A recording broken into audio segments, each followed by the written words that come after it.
उत्तर प्रदेश की सरकार ने ये बताया कि उनकी हिफाजत की जाएगी उनकी जान की, और जब उनकी फैमिली कह रही है कि उनको स्लो पॉइजन दिया गया है जिसकी वजह से उनकी मौत हुई है, और उनके बड़े भाई जो एमपी हैं वो ये कह रहे हैं कि जिस जेल से अस्पताल को लेकर गए वहाँ पर वो कंसर्न डॉक्टर्स नहीं थे जो पॉइजन उनको दिया गया, और उसके बाद उनको फौरन एक दिन के अंदर या 2 दिन के अंदर वापस हॉस्पिटल जेल भिजा दिया गया, जिससे उनकी मौत वाकई में हुई है।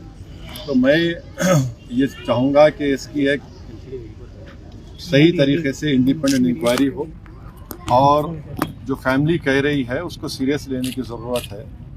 ये दूसरा ऐसा वाक़या हम देख रहे हैं कि कन्विक्टेड प्रिजनर को जुडिशियल कस्टडी में उनकी मौत हुई है।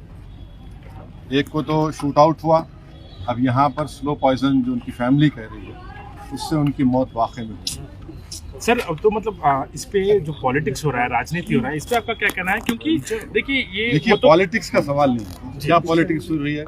नहीं सुनिए, एक आदमी तो मर गया जो जुडिशियल कस्टडी में है, ठीक है, कोर्ट ने उनके ऊपर सेंटेंस दिया, मगर आपकी कस्टडी में है, जुडिशियल कस्टडी में है, और ये तो दूसरा वाकया है। इसमें पॉलिटिक्स क्या है? जब जुडिशियल कस्टडी में किसी की मौत हो रही है और उनकी फैमिली उस एप्रीहेंशन का इजहार कर चुकी है, सुप्रीम कोर्ट वो लोग केस डाले हैं, तो इसमें पॉलिटिक्स क्या है भाई? कि एक आदमी की तो मौत हो गई ना, इसमें पॉलिटिक्स करना क्या है? वो तो अपनी जान दे दी, जान चलेगी उनकी, तो पॉलिटिक्स क्या हो रही है? अब जाने की जिम्मेदारी किस पर है? इसमें पॉलिटिक्स क्या करना है? इसमें तो सच्चाई को जानना है, जस्टिस करना चाहिए। Worst rule is prevailing. Sir, worst rule is prevailing, and it is worst rule is prevailing. Yeah, worst rule is prevailing in Uttar Pradesh. Well, I have been always been saying that in the biggest state of our country, the state is being run by rule by gun, not by rule of law. And this is the second instance wherein a person has died in judicial custody. The whole world had seen that earlier. 2 convicted prisoners, one happened to be an ex-MP, was shot dead.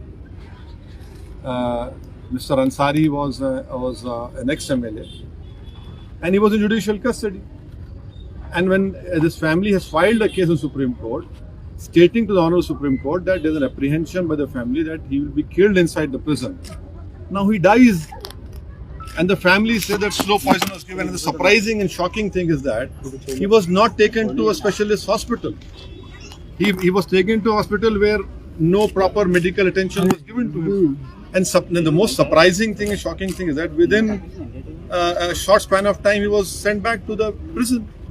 So definitely, what the family is demanding, I hope that the Uttar Pradesh government, in the interest of justice, in the interest of rule of law, will have an impartial inquiry, and the whole world should know what has happened. This is not on. This is not how people just go away, just die in a judicial custody. One last question, आपको sir. क्या लगता है कि उत्तर प्रदेश जेलों में सुरक्षा नहीं है sir?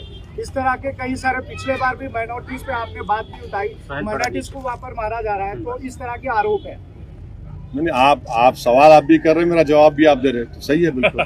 Sir, one last question. क्या सुरक्षा नहीं है क्या उत्तर नहीं, अब देखिए, अगर कोई हथकड़ी में 2 प्रिजनर्स हैं और उनको पुलिस के सामने उनको गोली चला दी जाती है, और अगर कोई वहाँ के मुख्यमंत्री के बारे में कुछ फेसबुक पे अनाप शनाप बक ले, तो 48 घंटे में आप पहुँच जाते उसको। ये क्या हो रहा है? कैसे हो रहा है? रूल ऑफ लॉ से देश यूपी चलना चाहिए, रूल ऑफ गन से नहीं चलना चाहिए। इससे संविधान के ताल्लुक से, कोर्ट्स के ताल्लुक से जो इकबाल होता है ना, उस इकबाल को बरकरार रखना चाहिए। Sir, you are a barrister, so 600 lawyers writing a letter to CJI and Prime Minister calling it bullying, and Congress is known for this. Is saying I am neither a spokesperson for both the parties, thankfully.